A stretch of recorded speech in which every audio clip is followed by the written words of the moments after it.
முள்ளும் மலரும் படத்தை இயக்குனர் மகேந்திரன் அந்த டைம்ல புரட்சித் தலைவர் எம்ஜிஆர் அவர்களுக்கு ப்ரிவ்யூ ஷோ போட்டு காட்டுறாரு. அதை பார்த்து எம்ஜிஆர் அவர்கள் சொன்ன விஷயம், என்ன மாதிரியான ஆளுங்கள்லாம் ஆசைப்பட்டாலும் பண்ண முடியாத விஷயத்த இந்த படத்துல நீங்க சாத்தியப்படுத்தி இருக்கீங்க அப்படிங்கறதுதான். சூப்பர் ஸ்டார் ரஜினிகாந்த் அவர்கள்கிட்ட அவர் நடிச்ச படத்திலேயே இப்பவும் உங்களுக்கு பிடிச்ச படம் எது அப்படின்னு கேட்டா அவர்கிட்ட இருந்து வர்ற பதில் முள்ளும் மலரும் படமும் காளி கேரக்டரும் தான். அதே அஜித் சார் கிட்ட கேட்டா அவர் சொல்ற பதில் முகவரி படமும் ஸ்ரீதர் கேரக்டரும் தான். ஆனா இந்த டைம்ல அவங்க நினைச்சா கூட அந்த மாதிரியான படமோ அந்த மாதிரியான கேரக்டர்ஸோ நிச்சயமா பண்ண முடியாது. இப்படி பணம், புகழ், சமுதாய அந்தஸ்து எல்லாமே இருந்தும் தான் விருப்பப்பட்ட விஷயத்த செய்ய முடியலையே அப்படின்ற வருத்தம் இங்க பல செலிபிரிட்டிஸ் கிட்ட இருக்கு.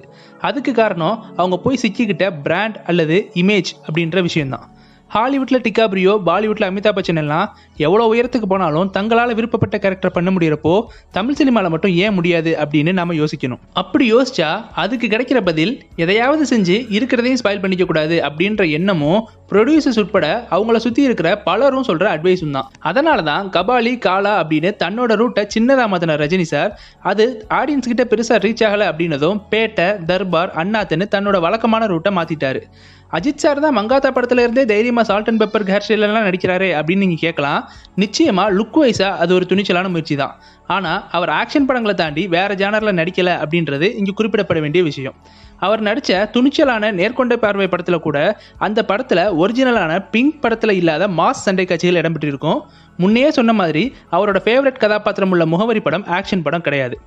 ஆக்டர்ஸ் இப்படி ஒரு வகைனா டைரக்டரா இந்த பிராண்ட்ல சிக்கிக்கிட்ட ஒரு முக்கிய இயக்குனர் டைரக்டர் சங்கர். தன்னோட கேரியரை அழகிய குயிலே அப்படின்ற அழகான கிராமத்து காதல் கதை மூலமா தொடங்கணும்னு நினைச்ச இயக்குனர் சங்கருக்கு சந்தர்ப்பவசத்தால ஜென்டில்மேன் படத்தை இயக்குற வாய்ப்பு அமையுது. அந்த பிரம்மாண்ட படம் அடைஞ்ச பிரம்மாண்ட வெற்றியால அடுத்தடுத்து காதலன், இந்தியன், ஜீன்ஸ் அப்படின்னு பிரம்மாண்ட வெற்றிகளை கொடுக்க வேண்டிய நிலைக்கு தள்ளப்படுறாரு. இந்த டைம்ல தான் சொந்தமா ப்ரொடக்ஷன் கம்பெனி ஆரம்பிக்கிறாரு. எக்ஸ் பிக்சர்ஸ் அப்படின்ற பேர்ல ஸ்டார்ட் பண்ணி மறுபடியும் முதல்வன் அப்படின்ற பிரம்மாண்ட வெற்றியை கொடுக்குறாரு. அந்த படம் ஹிந்தியில நாயக் அப்படின்ற பேர்ல ரீமேக் ஆகுது. அதை டைரக்ட் பண்ணதும் சங்கர் தான். இந்த படங்கள் எல்லாம் பாடல்கள் பார்த்தா தனி பிரம்மாண்டங்களா தெரிஞ்சாலும் அடிப்படை கதைகளே பிரம்மாண்டமா இருக்கிறதால அந்த பாடல்கள் தனித்து தெரியல. ஆனா 2003 வெளியான பாய்ஸ் தன்னோட வழக்கமான பிரம்மாண்ட கதையா இல்லாம எடுத்திருப்பாரு. ஆனா டைரக்டர் சங்கர் அப்படின்னாலே பிரம்மாண்டம்ன்ற பிராண்ட் அந்த எளிமையான கதையிலையும் பிரம்மாண்டமான பாடல்கள் வைக்க வேண்டிய நிலைக்கு சங்கரை தள்ளிடுது. தன்னுடைய பிராண்டுக்காக வைக்கப்பட்ட அந்த பிரம்மாண்ட பாடல்கள் ஹிட்டான அளவுக்கு படம் ஹிட் ஆகல. தன்னால கொஞ்சம் கூட இந்த பிராண்ட் அப்படின்ற மாய விலையிலிருந்து தப்பிக்க முடியல அப்படின்றத உணர்ந்த சங்கர் மறுபடியும் தன்னோட பிரம்மாண்ட கதைகளையும் அதுல பிரம்மாண்ட பாடல்களையும் சரியான விதத்துல உருவாக்க ஆரம்பிக்கிறாரு. அந்நியன், சிவாஜி, எந்திரன், ஐ 2.0 படங்கள் தான் அவைகள். ஆனா தனக்கு பிடிச்ச வேலையை செய்ய முடியாத போது அதுல ஏற்படுற வருத்தம் ஒரு கட்டத்துக்கு அப்புறமா சங்கர் படங்கள்ல தெரிய ஆரம்பிச்சது. இப்போ வரைக்கும் சங்கர் ஒரு முன்னணி வெற்றி இயக்குனராக இருந்தாலும் அந்நியன் படத்துக்கு அப்புறமா வந்த சங்கர் படங்கள் எதுவுமே ஒரு முழுமையான சங்கர் படம் இல்லைங்கிறது தெரிய ஆரம்பிக்குது. ஜென்டில்மேன், முதல்வன், இந்தியன், அந்நியன் படங்கள்ல உள்ள சங்கர், சிவாஜி, எந்திரன் 2.0 படங்கள்ல மிஸ்ஸிங் அப்படிங்கிறது சங்கர் ரசிகர்கள் உட்பட எல்லாருக்குமே தெரிஞ்ச விஷயம். ஆனா எம்ஜிஆர், ரஜினிகாந்த், அஜித் இவங்களுக்கெல்லாம் அமையாத அல்லது அமைச்சுக்காத ஒரு ஆறுதலை சங்கர் தனக்காக உருவாக்கிக்கிட்டாரு. அதுதான் ப்ரொடியூசர் சங்கர். 2003 பாய்ஸ் படம் மூலமா தன்னோட பாதையை மாற்றவே முடியாது அப்படின்றத உணர்ந்த சங்கர் 2004 இருந்து இயக்குனர் சங்கரா தன்னால சாத்தியமல்லாத விஷயங்கள் எல்லாம் ப்ரொடியூசர் சங்கரா சாத்தியப்படுத்த ஆரம்பிச்சாரு. முதல்வன் படத்துக்காக ஆரம்பிச்ச தன்னோட எக்ஸ்பிக்சர் ப்ரொடக்ஷன் கம்பெனி மூலமா பல எளிமையான தரமான கதைகளையும் வித்தியாசமான கதைகளையும் தயாரிக்க ஆரம்பிச்சாரு. முதல் படமா தன்னோட அசிஸ்டன்ட் டைரக்டர் பாலாஜி சக்திவேலுடைய காதல் படத்தை தயாரிச்சாரு. தமிழ்நாட்டில் இப்போவும் நடக்கிற தாழ்ந்த ஜாதி உயர்ந்த ஜாதி பாகுபாட்டால சிதைக்கப்படுற காதல்களையும் ஜாதி வெறியாட்டத்தையும் எந்தவித மேல்பூச்சும் இல்லாம இந்த படத்துல அழுத்தமா பதிவு பண்ணியிருப்பாரு பாலாஜி சக்திவேல். நல்ல கதையா இருக்கும் பட்சத்துல தன்னோட அசிஸ்டன்ட் இல்லாத வெளி இயக்குநர்கள் படங்களையும் தயாரிக்க ஆரம்பிச்ச சங்கர் 2006 சிம்புதேவன் இயக்கத்துல வெளிவந்த முழுநீள காமெடி படம் இம்சி அரசன் 23ஆம் புலிகேசி படத்தை தயாரிச்சார். இரட்டை வேட கதையா இருந்தாலும் ஒரு கதாபாத்திரம் சீரியஸான கதாபாத்திரமா படைக்கப்பட்டு இருந்தாலும் படம் முழுக்க புலிகேசியுடைய நகைச்சுவை அலைப்பறையால நிரம்பி இருக்கும். அதே வருஷத்துல மறுபடியும் தன்னோட இன்னொரு அசிஸ்டன்ட் வசந்தபாலனுக்கு வெயில் அப்படின்ற படம் மூலமா வாய்ப்பு தர்றாரு. வெயிலோட அழகியலை ஆழமான கதை மூலமாகவும் அழுத்தமான கதாபாத்திரங்கள் மூலமாகவும் யதார்த்த கதைக்களத்துல உருவான இந்த படம் பெரிய தாக்கத்தை தமிழ் சினிமாவில் ஏற்படுத்துச்சு. மறுபடியும் 2007 பாலாஜி சக்திவேலுடைய கல்லூரி படத்தை தயாரிக்கிறாரு சங்கர். தன்னோட காதல் படத்துல காதலுக்கு எதிரியான ஜாதியுடைய கோரமுகத்தை காட்டின பாலாஜி இந்த படத்துல ஏழை பணக்காரர் பாகுபாட்டை காட்ட போறாரு அப்படின்ற நினைப்புல பார்த்துட்டு இருக்கும்போது கிளைமேக்ஸ்ல அவர் காட்டின கொடூரமான முடிவு அழுத்தமானது. உண்மை சம்பவத்தை மையமா வச்சு எழுதப்பட்ட இந்த கதையில கல்லூரியில ஏற்படுற காதல் உணர்வுகளை நுணுக்கமா கட்டியிருப்பாரு பாலாஜி சக்திவேல். அதுக்கப்புறமா 2008 சிம்புதேவன் டைரக்ஷன்ல அரையன் 305 கடவுள் அப்படின்ற கடவுள் பத்தின ஃபேண்டசி படத்தையும் 2009 தன்னோட அசிஸ்டன்ட் அறிவழகனுடைய ஈரம் அப்படின்ற பேய பத்தின த்ரில்லர் படத்தையும் எடுக்கிறாரு. இதுல 2009 வெளியான ஈரம் பேய் படங்கள்ல மட்டும் இல்லாம ஓவரால் தமிழ் படங்கள்லயே ஒரு தரமான முயற்சியா அமையுது. அடுத்ததா 2010 இயக்குனர் தாமிரா இயக்கத்துல இயக்குனர் சிகரம் பாலச்சந்தர், இயக்குனர் இமயம் பாரதி ராஜா இந்த 2 பேர்த்தையும் முதன்மை கதாபாத்திரமா வச்சு ரெட்டை சுழி அப்படின்ற படத்தை சங்கர் தயாரிச்சாரு. அடுத்ததா 90s கிட்ஸோடைய ரசனையை அடுத்த லெவலுக்கு எடுத்துட்டு போன உலகத்தரமான தமிழ் சீரியல் விடாது கருப்பு. இந்த சீரியலை டைரக்ட் பண்ண டைரக்டர் நாகாவுடைய அனந்தபுரத்து வீடு அப்படின்ற படத்தை 2010 சங்கர் ப்ரொடியூஸ் பண்றாரு. ஆனா அதுக்கப்புறமா இப்போ வரைக்கும் அவரோட ப்ரொடக்ஷன்ல எந்த படமுமே வெளிவரல. எந்திரன் ஷூட்டிங் போயிட்டு இருக்கப்போ ஃப்ரீ டைம்ல 3 Idiots படத்தை பார்த்து ரொம்ப இம்ப்ரெஸ் ஆன சங்கர் இந்த படத்தோட ரைட்ஸை வாங்கி ப்ரொடியூஸ் பண்ணலாம் அப்படின்னு யோசிக்கிறாரு. ஆனா அதுக்குள்ள அந்த ரைட்ஸை ஜெமினி ஃபிலிம் சர்க்கியூட் வாங்கிடுது. இவ்வளவு நல்ல படத்துல தன்னோட கான்ட்ரிபியூஷன் கண்டிப்பா இருக்கணும்னு நினைச்ச சங்கர் அந்த படத்தை டைரக்ட் பண்றாரு. எளிமையான கதைக்கு பொருத்தமில்லாத பிரம்மாண்ட பாடல்கள் என்ற விஷயம் பாய்ஸ் படத்துல ஒர்க் அவுட் ஆகாத சங்கருக்கு இந்த படத்துல வேற லெவல்ல ஒர்க் அவுட் ஆச்சுன்னு தான் சொல்லணும். இந்த படம் மூலமா எளிமையான கதையை டைரக்ட் பண்ணி ஹிட் கொடுக்கணும் அப்படின்ற இயக்குனர் சங்கருடைய ஆசை பிரம்மாண்டமான ஸ்டார் வேல்யூ உள்ள ஹீரோ, பிரம்மாண்டமான பாடல்கள் அப்படின்னு பிரம்மாண்டமான முறையில நண்பன் படம் மூலமா நிறைவேறிடுச்சு. 2006 ஆனந்த விகடனுக்கு கொடுத்த பேட்டியில இயக்குனர் சங்கர் சொன்ன ஒரு விஷயம், என் ஆசையெல்லாம் டி நகர்ல ஒரு டபுள் பெட்ரூம் ஃபிளாட், ஒரு மாருதி 800, 25 லட்ச ரூபாய் பேங்க் பேலன்ஸ், அவ்வளவுதான். ஆனா அந்த ஆசையெல்லாம் எனக்கு எப்பயோ நிறைவேறிடுச்சு. ஆனா இப்பவும் சினிமால நான் போராடிட்டு தான் இருக்கேன் அப்படின்னு சொல்லியிருக்காரு.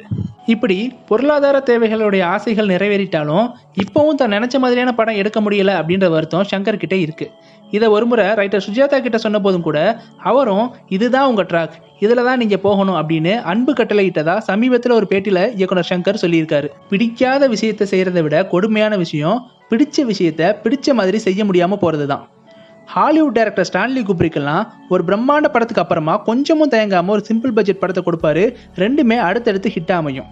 தமிழ்ல அப்படின்னு பார்த்தா ஓரளவுக்கு இந்த விஷயத்தை பூர்த்தி செய்யக்கூடிய ஒரு நபர் கமல்ஹாசன் தான். இந்தியனுக்கு அப்புறமா அவ்வை சண்முகி, ஹேராமுக்கு அப்புறமா தெனாலி, ஆளவந்தனுக்கு அப்புறமா பமல் கே சம்பந்தம், பெருமாண்டிக்கு அப்புறமா வசூல் ராஜா, தசாவதாரத்துக்கு அப்புறமா உன்னை போல ஒருவன் அப்படின்னு சொல்லிக்கிட்டே போகலாம். ஆனால் இதுலேயும் தோல்வி பெருமளவு கலந்துருக்கு அப்படிங்கிறது ஒரு கசப்பான உண்மை. ஹேராம் படத்தை பற்றி கமல்ஹாசன் அவர்களுடைய கருத்து என்னன்னா, இது வெறும் தமிழ் படம் கிடையாது, தமிழனால் எடுக்கப்பட்ட ஒரு இந்திய படம் அப்படிங்கிறது தான். இதே ஸ்டேட்மெண்ட் அப்படியே 1996 வெளிவந்த இந்தியன் படத்துக்கும் பொருந்தும். பொதுவாக கமல்ஹாசன் படங்களோட தரத்தை பாக்ஸ் ஆஃபீஸை வச்சு மட்டுமே மதிப்பிடக்கூடாது. ஆனால் இந்த படத்தில் சங்கர் அப்படிங்கிற பாக்ஸ் ஆஃபீஸ் கிங் இருக்கிறதால இதை தவிர்க்க முடியாது. 1995 பெரிய பாக்ஸ் ஆஃபீஸ் வெற்றி அடைஞ்ச பாட்ஷா அப்படின்ற மிகப்பெரிய பிளாக் பஸ்டர் மூவியுடைய வசூலை அடுத்த வருஷமே இந்த படம் ஓவர் கம் பண்ணுச்சு. அடுத்ததாக 2005 சந்திரமுகி அப்படின்ற படம் வெளியாகிற வரைக்கும் பாக்ஸ் ஆஃபீஸில் இந்த படம் தான் முதலிடத்தில் இருந்துச்சு. இந்திய சுதந்திர போராட்டத்தில் வெள்ளக்காரங்களை விரட்டுறதுக்கு கத்தி எடுத்த ஒருத்தர் சுதந்திரம் அடைஞ்சதுக்கு அப்புறமா கொள்ளக்காரங்களை விரட்ட கத்தி எடுத்தா என்னாகும் அப்படின்ற ஒன்லைன் தான் இந்த படத்தோட கதை. இந்த கதையுடைய முதல் முரண்பாடு வெள்ளைக்காரனை எதிர்க்கும் போது அவர் இளரத்தம், ஆனால் இப்போ 70 வயது முதியவர். இந்த முரண்பாட்டு லாஜிக்கெல்லாம் சரி செய்ய சங்கர் எடுத்துக்கிட்ட மார்ஷியல் ஆர்ட்ஸ் தான் வர்மக்கலை. படத்தோட இண்டிபெண்டன்ஸ் பற்றின ஃப்ளாஷ்பேக்லேயே இதை காட்டினது திரைக்கதையோட நம்பகத்தன்மையை அதிகரிச்சிருக்கும். அடுத்ததா இந்த திரைக்கதையோடைய கட்டமைப்பு அப்படின்னு சொல்லப்படுற ஸ்ட்ரக்சர். சேனாபதியோட ரிவெஞ்ச் போர்ஷன், சந்துருவுடைய portion, 1947 flashback portion, Senapathi family flashback portion அப்படின்னு பல செக்மெண்ட்ஸ் ஸ்க்ரீன் பிளேல கரெக்டான ஃபார்மேட்டில் வடிவமைக்கப்பட்டிருக்கும். குறிப்பாக அந்த ஃபேமிலி ஃப்ளாஷ்பேக் போர்ஷன். ஏன்னா தான் பொண்ணு உயிரை விட சேனாபதிக்கு அவர் கொள்கை ஏன் அவ்வளோ முக்கியம் அப்படின்றத ரொம்ப அக்யூரேட்டாக அந்த இடத்துல வைக்கப்பட்டதால தான் நம்மளால் முழுசாக உணர முடிஞ்சிருக்கும். தான் பொண்ணுடைய மரணம் மட்டுமே சேனாபதியுடைய பழிவாங்குற உணர்வுக்கு காரணமாக இருக்காது. இன்னும் சொல்லப்போனால் அது பழிவாங்குற உணர்வே கிடையாது. தான் தாய்நாட்டுடைய சீர்கேட்ட தான் பொண்ணுடைய மரணம் மூலமாக முழுசாக தெரிஞ்சுக்கிட்டு அதை சரி செய்யணும்னு நினைக்கிற சமூக அக்கறை தான் சேனாபதிக்கிட்டே இருக்கும். இந்த உணர்வுக்கு வலுக்கூட்டுற விதத்தில் தான் 1947 ஃப்ளாஷ்பேக் போர்ஷன் அமைஞ்சிருக்கும். படத்தோட ஆரம்பத்தில் லஞ்சம் வாங்குற அதிகாரியை கொலை பண்ணுறது மூலமாக இந்தியன் தாத்தா அறிமுகம் அமைஞ்சிருக்கும். அதுக்கு அடுத்த சீன்லேயே பல பேர்கிட்ட லஞ்சம் வாங்குற சந்திரோடைய அறிமுகம் அமைஞ்சிருக்கும். இது 2 பேருக்கும் நடுவில் இருக்கிற முரண்பாட்டை மட்டும் உணர்த்தாம கிளைமேக்ஸ் சீக்வன்ஸுக்கு ஆரம்பத்திலேயே கொடுக்கப்பட்ட ஃபோர்ஷேடோவாகவும் அமைஞ்சிருக்கும். இந்த படத்தில் லஞ்சம் அப்படின்ற விஷயத்த வெறும் ஒரு எமோஷனலில் மட்டுமே கன்வே பண்ணியிருக்க மாட்டாங்க. இந்தியன் தாத்தா வர்ற இடங்கள்ல பயங்கர சீரியஸாகவும், கஸ்தூரி மரணத்துக்கு பிறகு சேனாபதி அலையிற இடங்கள்ல பயங்கர சோகமாகவும், காமெடி காட்சிகள்ல வயிறு வலிச்சு சிரிக்கிற அளவுக்கு பயங்கர நகைச்சுவையாகவும் சொல்லியிருப்பாங்க. சுப்பையா பன்னீர் காமெடியில தொடங்கி சந்துரு தன்னுடைய பெர்மனன்ட் வேலைக்காக சப்னாவுடைய வீட்டுக்கு எடுபடி வேலை செய்யறது அப்படின்னு பல காட்சிகளை லஞ்சத்தோட செயல்பாடுகளை நகைச்சுவையாகவும் சொன்னது மூலமா நகைச்சுவை காட்சிகள் மூலமாகவும் திரைக்கதையை வலுவா நகர்த்த முடியும் அப்படின்றத இந்த திரைக்கதை நமக்கு உணர்த்தி இருக்கும். திரைக்கதை ஃபார்மேஷன்ல ஒரு இன்ட்ரெஸ்டிங்கான ஒரு விஷயம் இருக்குது.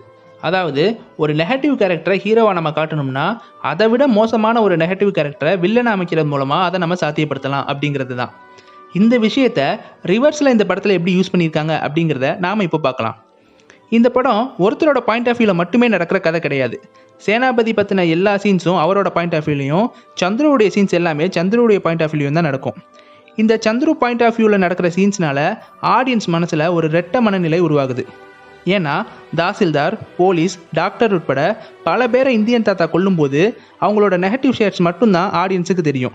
அதனால் ஆடியன்ஸ் அவங்க செத்து தொலையட்டும் அப்படின்ற மைண்ட் செட் உருவாகிருக்கும். ஆனால் தான் வாங்கின லஞ்சம் மூலமாக 40 குழந்தைகளோட உயிர் பலிக்கு காரணமாக மட்டும் இல்லாமல் இந்தியன் தாத்தா மேலே உள்ள பயத்தினால லஞ்சம் வாங்காமல் மாறி வந்துட்டு இருந்த அரசு அதிகாரிகளை மறுபடியும் லஞ்சம் வாங்க வைக்கிற சூழ்நிலைக்கு தள்ள முயற்சிப்பார் சந்துரு. இந்த தப்புக்கு முன்னாடி இதுக்கு முன்னாடி கொலை செய்யப்பட்டவங்களோட தப்பு பெரிய விஷயமா இல்லாமல் இருக்கும். ஆனால் அவங்க மேலே இருக்கிற வெறுப்பு நமக்கு சந்துரு மேலே ஏற்படாததுக்கு காரணம் சந்துருவுடைய பெரும்பான்மையான நல்ல குணத்தை நமக்கு காட்டியிருப்பாங்க. ஆனாலும் அதுக்காக சந்துருவை மன்னிக்க முடியாது இல்லையா? ஏன்னா இதுக்கு முன்னாடி செத்தவங்களுக்கும் இதே மாதிரியான நல்ல குணங்கள் இருந்திருக்கலாம். இந்த விஷயத்தை ஜஸ்டிஃபை பண்ணுறதுக்காகத்தான் சேனாபதி கேரக்டர் அவ்வளோ ஸ்ட்ராங்காக பில்ட் பண்ணப்பட்டிருக்கும். ஃபர்ஸ்ட் ஃப்ளாஷ்பேக்கில் சுதந்திர போராட்ட தியாகத்தையும் ஃபிசிக்கலாக அவருக்கு ஏற்பட்ட வலியையும் உணர்த்தியிருப்பாங்க. செகண்ட் ஃப்ளாஷ்பேக்கில் தான் பொண்ணு இறந்ததுனால ஏற்படுற மனவலியை காட்டியிருப்பாங்க. ப்ரீ கிளைமேக்ஸில் ஐஸ்வர்யா கிட்ட சேனாபதி சந்துரு மேலே இருக்கிற பாசத்தை வெளிப்படுத்துறது மூலமாக இந்த கேரக்டர் நம்பகத்தன்மை மிக்க ஸ்ட்ராங்கான கேரக்டராக ஆடியன்ஸ் மனசில் உட்காந்துருக்கும். அதனால் சந்துரு எவ்வளோதான் மற்ற வகையில் நல்லவனாக இருந்தாலும் சேனாபதியா சந்துருவா அப்படின்னு பார்க்கும்போது மக்கள் ஓட்டு சேனாபதிக்கு போயிடும். ஸோ கிளைமேக்ஸில் சந்துரு சேனாபதியால் கொல்லப்படும் போது மக்களுக்கு எந்த உறுத்தலும் இருக்காது, மாறா ஒரு கூஸ்பம் மூமெண்ட் தான் இருக்கும். அது ரொம்ப ரொம்ப ஜஸ்டிஃபை கிளைமேக்ஸாகவும் அமைஞ்சிருக்கும். தன்னோட கொள்கைக்காக பெத்த மகனையே கொலை பண்ணுற அப்பா அப்படின்ற மிகச்சிறந்த திரைக்கதை அமைப்பில் வந்த தங்கப்பதக்கம் படத்தில் கூட நேர்மையான அப்பா மோசமான பையன் அப்படின்ற முரண்பாடு மட்டும்தான் இருக்கும். ஆனால் மக்கள் மனசில் குழப்பத்தை ஏற்படுத்தி அதை தெளிவுபடுத்துகிற கிளைமேக்ஸ் எல்லாமே ஒரு மேஜிக்கல் எக்ஸ்பீரியன்ஸ் தான். அதை இந்தியன் படம் நிகழ்த்தி இருக்கும். நாட்டுப்பற்று படம் அப்படின்னாலே வெறும் புரட்சிகரமான வசனங்களும் அனல் பறக்கிற சண்டை காட்சிகளும் மட்டும்தான் அப்படின்னு இருந்த தமிழ் சினிமாவில் ஒரு உண்மையான உணர்வையும் உழைப்பையும் மேஜிக்கல் ஸ்க்ரீன் பிளேவையும் கொண்டு அந்த மாதிரியான போலியான படங்களுக்கெல்லாம் சவுக்கடி கொடுத்துருக்கோம் இந்த இந்தியன் படம். இந்த படத்தில் வர்ற அமிர்தவல்லி கேரக்டர் நாட்டுப்பற்றுக்கும் வீட்டுப்பற்றுக்கும் இடையில சிக்கி தவிக்கிற வகையில் அமைஞ்சிருக்கும். தன்னோட கணவனோட கொள்கை தன்னோட 2 பிள்ளைகளுடைய மரணத்துக்கும் காரணமாக இருக்கும்னு தெரிஞ்சும் அதுக்கு பெருசாக எதிர்ப்பு காட்ட மாட்டாங்க. அதுக்கு ரீசன் தன் கணவன் மேலே உள்ள மரியாதை மட்டுமே கிடையாது, மாறா அவங்களோட நாட்டுப்பற்றும் அப்படிங்கிறத நமக்கு சொல்லாமல் நிறுத்தியிருப்பாங்க. ஃப்ளாஷ்பேக்கில் காட்டப்படுற அவங்களோட நாட்டுப்பற்றை இதுக்கு நம்ம உதாரணமாக சொல்லலாம். மற்ற நாடுகளெல்லாம் கடமையை மீறுறதுக்கு தான் லஞ்சம், இங்கே கடமையை செய்கிறதுக்கே லஞ்சம். தேசிய ஒருமைப்பாடு இங்கே லஞ்சத்தில் மட்டும்தான் இருக்குது. கவரில் அமௌண்ட் வச்சு கொடுக்குறது பேர் தான் கவர்மெண்ட். மம்மியை பார்த்த எம்எல்ஏ மாதிரி சும்மா பம்முறியே, இப்படி பல வசனங்கள் ஃபன்னான வசனங்களாக இருந்தாலும் சரி, ஆழமானதாக இருந்தாலும் சரி, தன்னோட கிரவுண்டில் இறங்கி அடிச்சிருப்பாரு சுஜாதா. சேனாபதி சந்துரு கேரக்டருக்கு அப்புறமா போலீஸ் ஆஃபீஸர் கிருஷ்ணசுவாமி கேரக்டர் இவ்வளவு கதாபாத்திரங்களுக்கு மத்தியிலையும் ரொம்ப இன்டெலிஜென்ட் கேரக்டராக வடிவமைக்கப்பட்டிருக்கும். ஃபோட்டோவில் உள்ள மேரி மாதா டாலரில் இருக்கிற பிழையை கண்டுபிடிக்கிறதுல இருந்து சேனாபதி ஒவ்வொரு கொலையை பண்ணும்போதும் கிருஷ்ணசாமி அவரை ஒரு ஸ்டெப் நெருங்கிக்கிட்டே போய் அவரை பிடிக்கிறதும், சேனாபதியை தான் வீட்டிலேயே மறைச்சி வைக்கிறது அப்படின்னு சங்கரோட இன்டெலிஜென்ட் இன்வெஸ்டிகேஷனுக்கு முழு வடிவம் கொடுத்துருப்பாரு. இது திரைக்கதையோட வேகத்தை மேலும் அதிகரிக்கிற வகையில் அமைஞ்சிருக்கும். பிரம்மாண்ட படங்கள்னு சொல்லப்படக்கூடிய படங்கள் எல்லாமே விஷுவல்ஸாக மட்டுமே பிரம்மாண்டமாக இருந்தால் போதும் அப்படின்ற எண்ணம் இந்தியன் சினிமாவையும் தாண்டி இப்போ ஹாலிவுட்லேயும் பரவிட்டு இருக்கு. ஆனால் 1996லேயே கதையும் திரைக்கதையும் பிரம்மாண்டமாக இருக்கிற பட்சத்தில் விஷுவல்ஸ் வெறும் ஒரு டூல் மட்டும்தான் அப்படின்றத சங்கர் பிரம்மாண்டமான வகையில் நமக்கு உணர்த்தியிருப்பார். ஜென்டில்மேன் படத்துடைய பிரம்மாண்ட வெற்றிக்கு அப்புறமா டைரக்டர் சங்கர் பெரிய மனுஷன் அப்படின்ற பேரில் ஒரு கதை சூப்பர் ஸ்டார் ரஜினிகாந்த் கிட்ட நரேட் பண்ணதாகவும், திரைக்கதை முழுமை இல்லாததால் அதை ரஜினிகாந்த் ரிஜெக்ட் பண்ணதாகவும், அதுதான் பின்னால் இந்தியன் படமாக மாறினதாகவும் ஒரு செய்தி இருக்குது. குறிப்பாக போலீஸ் சேனாதிபதி வீட்டுக்கே வந்து அரெஸ்ட் பண்ண ட்ரை பண்ணும்போது சேனாபதி அவரை அடித்து போட்டுட்டு துண்டை உதறி தோளில் போட்டு ஹேர் ஸ்டைலை கரெக்ட் பண்ணுற அந்த ஒரு சீன் முழுக்க முழுக்க ரஜினிக்காகவே எழுதப்பட்டது அப்படின்ற ஒரு கருத்து இருக்குது. கமலஹாசனுடைய அதர் ஆக்டிவிட்டி, அதாவது தயாரிப்பு திரைக்கதை இல்லாத கமலஹாசன் படங்களில் அவரோட நடிப்பு திறமையை பெருசாக யூஸ் பண்ண ஒரு சில படங்களில் இந்தியன் படமும் முக்கியமானது. நாயகன் மற்றொரு உதாரணம். அதோட விளைவு படம் மிகப்பெரிய பிளாக் பஸ்டர் மட்டும் இல்லாமல் 3 முக்கிய தேசிய விருதும் இந்த படத்துக்கு கிடைச்சது. அதுபோக ஆஸ்கார் வரைக்கும் போய் கதவை தட்டுச்சு. இந்த படத்தை பற்றி ஒரே வரியில் சொல்லணும்னா, இந்தியன் படம் இந்திய படங்களுக்கான ஒரு பெருமை. ஸோ இதுதான் நான் உங்ககிட்ட ஷேர் பண்ணணும்னு நினைச்ச இந்தியன் படத்தை பற்றின என்னுடைய அனலைசிஸ். இந்த வீடியோ உங்களுக்கு பிடிச்சிருந்தா லைக் பண்ணுங்க, ஷேர் பண்ணுங்க, கமெண்ட் பண்ணுங்க. மறக்காம 7 Minute Info சேனலை சப்ஸ்கிரைப் பண்ணுங்க. குறிப்பா அந்த பெல் ஐக்கானை கிளிக் பண்ணுங்க.